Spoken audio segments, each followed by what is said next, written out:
Good morning students. College के इस YouTube channel पर आप सभी का हार्दिक स्वागत।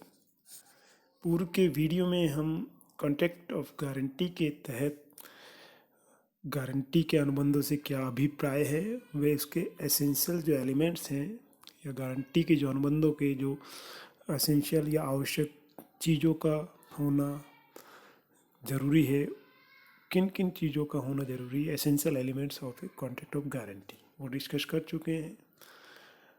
Let us discuss about what are the difference between contract of indemnity and contract of guarantee. Let us discuss.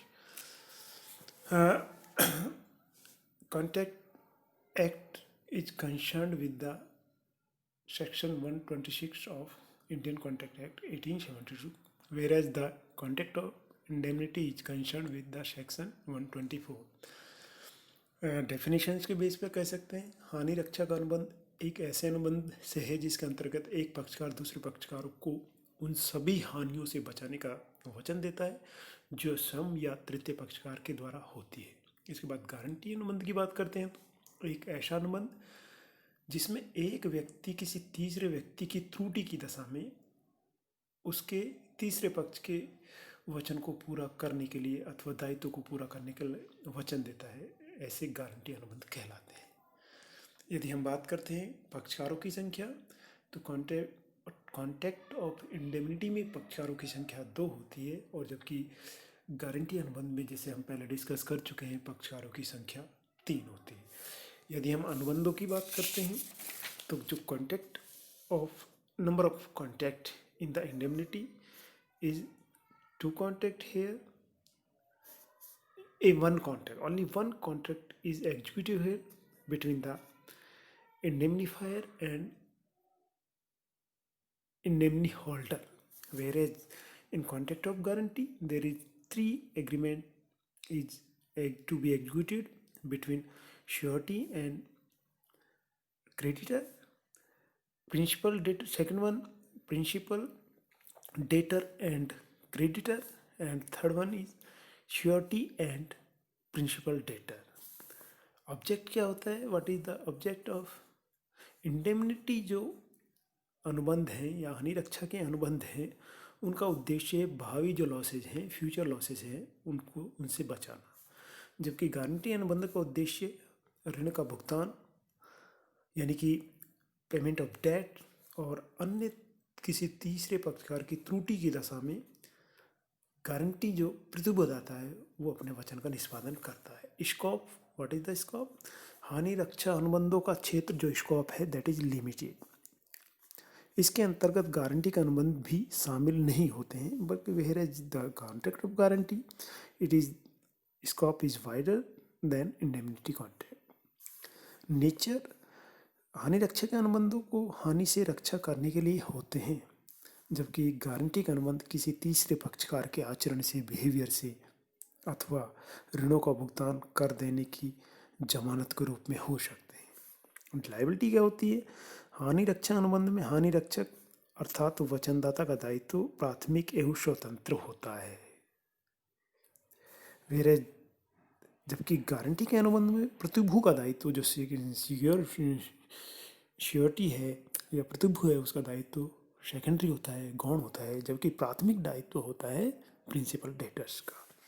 इसके बाद कॉन्टेक्चुअल कैपेसिटी के बेसिस पर हम बात कर सकते हैं हानि रक्षा अनुबंधों के दोनों ही पक्षकारों में इंडियन कॉन्ट्रैक्ट एक्ट की जो सेक्शन 11 के तहत अनुबंध करने की क्षमता का होना जरूरी होता है, जबकि गारंटी के अनुबंध में मूल ऋणी में, प्रिंसिपल डेटर्स में अनुबंध करने की क्षमता का होना आवश्यक नहीं है, लेकिन ऋणदाता as a creditor and surety में अनुबंध करने की क्षमता का होना एसेंशियल है।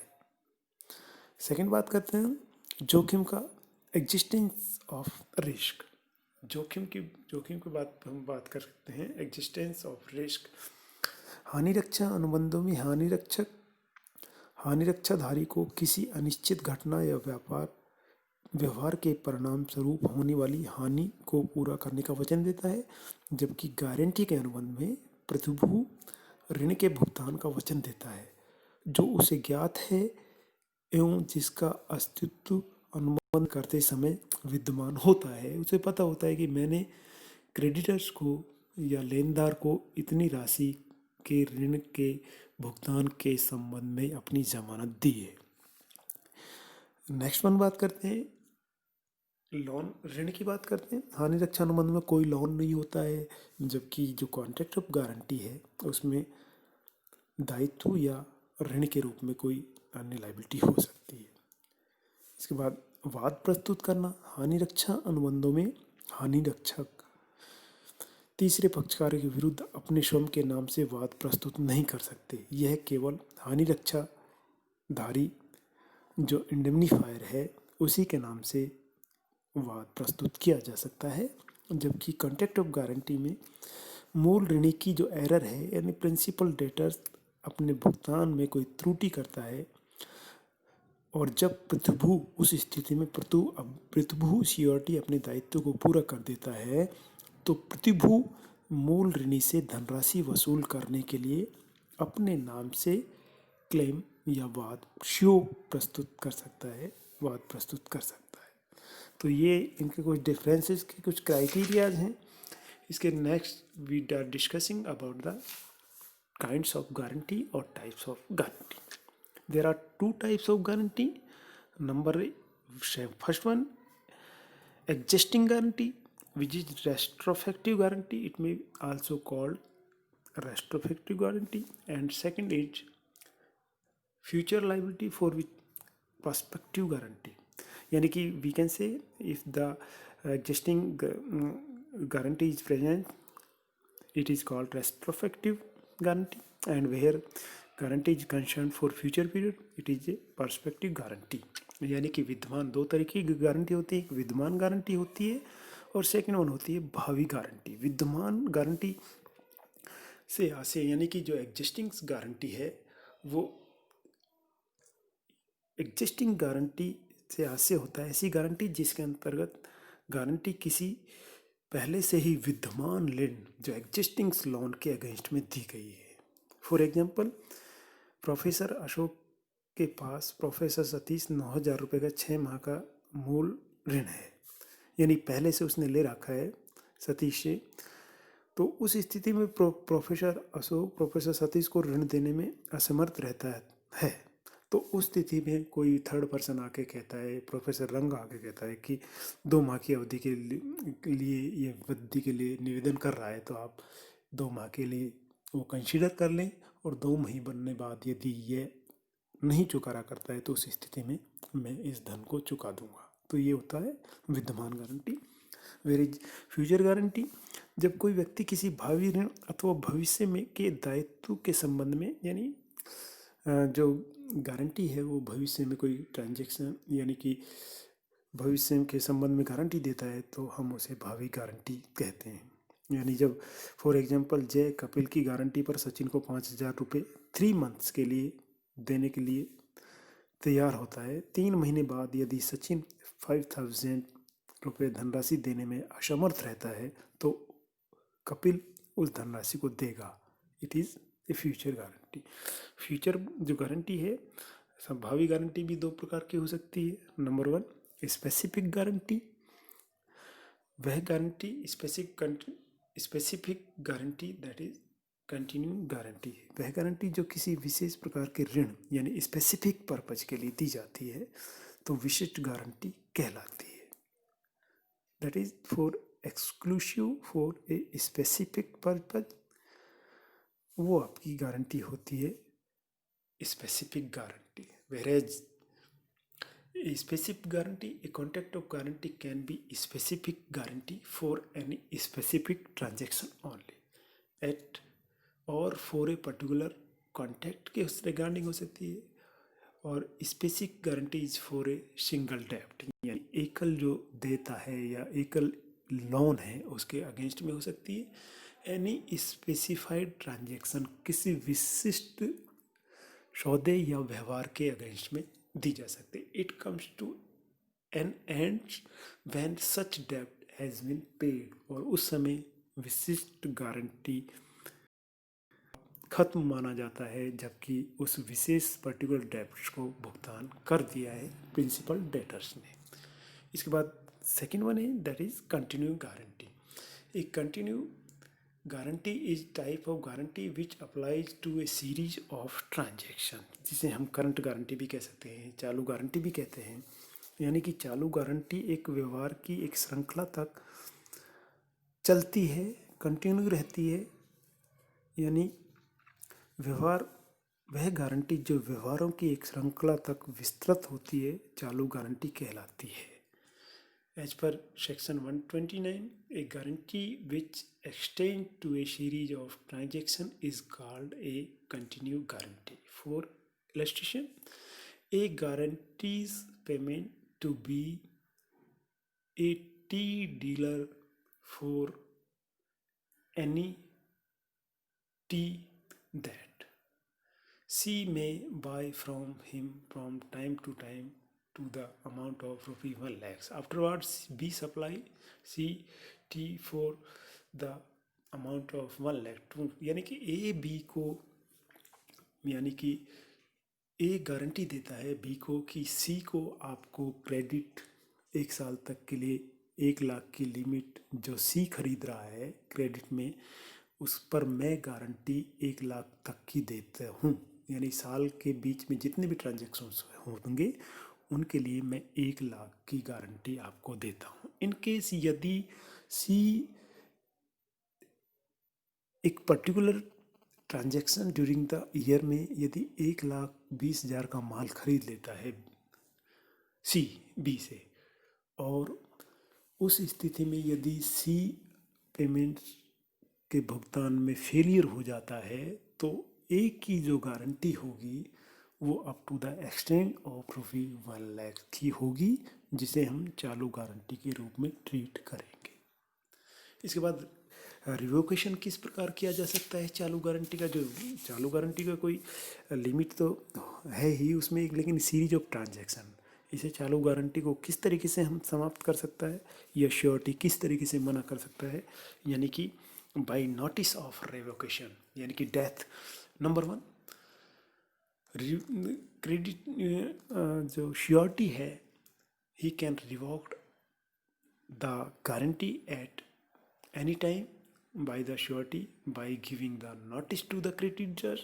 यानी कि यदि श्योरिटी के द्वारा लेनदार को उसके रिगार्डिंग में नोटिस दिया जाता है, तो नोटिस देकर ही गारंटी का रिवोकेशन किया जा सकता है। इसके बाद सेकेंड वन, इम्पॉर्टेंट वन, यदि प्रतिभू की मृत्यु होने पर revocation of continue guarantee bye surety death, यानी कॉन्ट्रैक्ट एक्ट 131 के अनुसार यदि कोई विपरीत अनुबंध नहीं हो, एडवर्स यदि कॉन्ट्रैक्ट नहीं है उसमें, तो उस स्थिति में यदि श्योरिटी की डेथ हो जाती है तो चालू व्यवहार के लिए जो गारंटी है वो खत्म मान ली जाती है।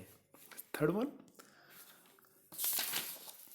अनुबंध की शर्तों में परिवर्तन, variance in the terms of contract, यानी इंडियन कॉन्ट्रैक्ट एक्ट 133 के सेक्शन के अनुसार यदि श्योरिटी की बिना कंसेंट के यदि ऋणदाता यानी प्रिंसिपल यानी क्रेडिटर तथा मूल ऋणी प्रिंसिपल डेटर के बीच कॉन्ट्रैक्ट ऑफ गारंटी की कंडीशंस में परिवर्तन कर दिए जाते हैं, तो उस स्थिति में प्रतिभू अपने दायित्व से मुक्त हो जाता है। एक एग्जाम्पल के जरिए ले सकते हैं, एक्स वाई की 6 माह बाद जेड के लिए दिए गए ऋण के लिए गारंटी देता है, परंतु 6 माह के पूर्व ही यदि वाई जेड को माल उधार देना प्रारंभ कर देता है, तो उस ऋण के लिए जो श्योरिटी है वो जिम्मेदार नहीं होगा। नेक्स्ट वन, प्रतिभू के दायित्व से मुक्त होना on discharge of surety from the liability. चालू गारंटी का अनुबंध उस समय भी समाप्त हो जाता है जब प्रतिभू अपने दायित्व से मुक्त हो जाता है। अतः एक प्रतिभू सामान्य निम्न कंडीशनों में दायित्व से मुक्त हो जाता है। कंडीशंस कौन से होते हैं? यदि ऋणदाता द्वारा मूल ऋणी को दायित्व से मुक्त कर देने पर, यदि जो क्रेडिटर है वो मूल ऋणी को मना कर देता है कि मुझे आप जो उधार पैसे लिए वो नहीं दें, दे दें तो ठीक है, नहीं देते हैं तो कोई बात नहीं, मना कर देता है। इसके अलावा सेकेंड वन, मूल ऋणी एवं ऋणदाता के बीच ठहराव हो जाने पर, कोई कॉन्टैक्ट नया ऐसा हो जाता है, अल्ट्रेशन उसमें हो जाता है, यानी ऋणदाता मूल ऋणी एवं ऋणदाता के बीच में, प्रिंसिपल डेटर्स और ऋणदाता के बीच में, क्रेडिटर्स के बीच में कोई नया ठहराव हो जाता है तो उस स्थिति में भी श्योरिटी मुक्त हो जाता है। इसके अलावा ऋणदाता के कार्य अथवा भूल द्वारा, यानी कि जो क्रेडिटर्स है उसने यदि कोई गिरवी रखी सिक्योरिटी है उसको बेच दिया है, या कोई गलती कर दी गई है, जो कॉन्ट्रैक्ट ऑफ गारंटी की शर्तें थी उनमें यदि उसने कुछ भूल की है तो उस स्थिति में प्रतिभू अपने दायित्व से मुक्त हो जाता है। इसके अलावा ऋणदाता द्वारा जमानत खो देने पर, यानी ऋणदाता ने यदि प्रिंसिपल डेटर मूल ऋणी ने ऋणदाता के यहाँ कोई गिरवी वस्तु रखी है, वो नष्ट हो गई है या डैमेज हो गई है, चोरी हो गई है, या उसने मूल ऋणदाता को लौटा दिए, तो उस स्थिति में भी प्रतिभू अपने दायित्व से मुक्त हो जाता है। इसके अलावा गारंटी के अवैध होने पर, illegal guarantee becomes illegal, guarantee यदि अवैध हो जाती है तो उस स्थिति में भी एक तरीके से प्रतिभू के जो दायित्व हैं वो अपने आप मुक्त हो जाते हैं। नेक्स्ट वन है आपका राइट्स ऑफ श्योरिटी, यानी कि प्रतिभू के आधार जो अधिकार हैं वो क्या क्या है। There are two types rights in favor of surety is available here. Number one, rights against principal debtors, यानी प्रिंसिपल डेटर के विरुद्ध क्या उसको अधिकार हैं। इसके अलावा राइट्स अगेंस्ट क्रेडिटर्स, यानी कि ऋणदाता के विरुद्ध उसे क्या अधिकार हैं। इसके अलावा थर्ड टाइप राइट्स अगेंस्ट को श्योरिटीज। तो सब let us discuss about rights against principal debtors. Number one, a right to acquire security, section 144। Guarantee contract के अंतर्गत मूल ऋणी अपने दायित्व का निष्पादन नहीं करता है, यानी प्रिंसिपल डेटर अपने परफॉर्मेंस ऑफ promises और not execution of any performance by the principal debtor या ऋणों को नहीं चुकाता है, तो ऐसी स्थिति में श्योरिटी ऋणदाता के प्रति, यानी कि क्रेडिटर्स के प्रति अपने समस्त दायित्वों या ऋणों को चुका देता है। श्योरिटी ने पेमेंट कर दिया है और प्रिंसिपल डेटर्स के द्वारा डिफ़ॉल्ट हो गया है, वो खुद उसने पेमेंट नहीं किया है। उस स्थिति में श्योरिटी ने जब यदि कोई पेमेंट किया है तो प्रतिभू को वो सभी राइट्स प्राप्त होंगे जो एक ऋणदाता को मूल ऋणी के विरुद्ध प्राप्त थे, अर्थात मूल ऋणी के दायित्वों को चुका देने के पश्चात वह प्रतिभू से ऋणदाता की स्थिति में आ जाता है। यानी जैसे उसने ऋणदाता को मूल ऋणदाता के दायित्व को चुका दिया है, जो उधार लिया था मूल ऋणदाता ने, तो श्योरिटी ने चुका दिया है, तो उस स्थिति में जैसे ही श्योरिटी क्रेडिटर्स को पैसा चुका देता है तो उस स्थिति में श्योरिटी मूल ऋणदाता यानी ऋणदाता के रूप में उसकी एक प्रेजेंस हो जाती है। तो उस स्थिति में यानी कि हम इसे स्थान ग्रहण का अधिकार कहते हैं, राइट ऑफ सब्रोगेशन। यानी कि यदि प्रतिभू श्योरिटी अपने दायित्व को चुका देता है जो गारंटी के अनुबंधों में पैदा हुए थे, तो उस स्थिति में जो प्रतिभू है वो मूल ऋणदाता यानी ऋणदाता का स्थान लेता है और उसको वो राइट्स, समस्त राइट्स प्रतिभू को प्राप्त होते हैं, वो प्रिंसिपल डेटर्स के खिलाफ जो दायित्व है उनको पूरा करने के लिए कह सकता है। इसके बाद नेक्स्ट वन है राइट्स ऑफ इंडेमनिटी। प्रत्येक गारंटी के अनुबंध में मूल ऋणी के द्वारा प्रतिभू की हानि रक्षा करने का वचन इम्प्लाइड होता है। अतः प्रतिभू मूल ऋणी से वे समस्त धनराशि, ब्याज, व्यय व अधिनियम के अंतर्गत अन्य देय वैध राशि आदि को प्राप्त करने का अधिकार रखता है।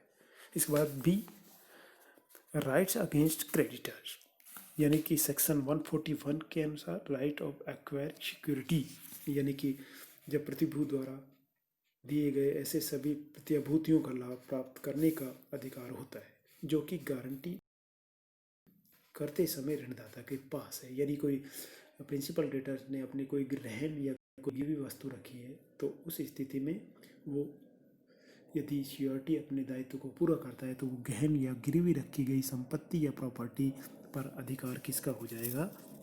श्योरिटी या प्रतिभूकर्ता का होता है। इसके अलावा घटोत्तरी को पूरा करने का अधिकार, राइट टू सेट ऑफ, यानी कि यदि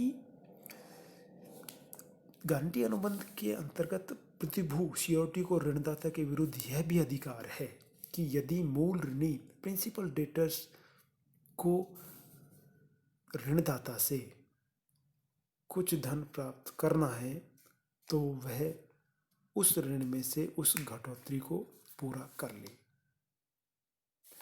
इसके अलावा नेक्स्ट वन है राइट्स अगेंस्ट को श्योरिटी, यानी कि समान दायित्व वाले सह प्रतिभू की दशा में, यानी कि यदि 41-46 के अनुसार जब यह दो या दो से अधिक प्रतिभू एक ही व्यक्ति के लिए संयुक्त रूप से अथवा पृथक पृथक रूप से उत्तरदायित्व हो, जब तक कोई विपरीत अनुबंध नहीं है तो ऐसी दशा में वे दायित्व को बराबर बांटेंगे।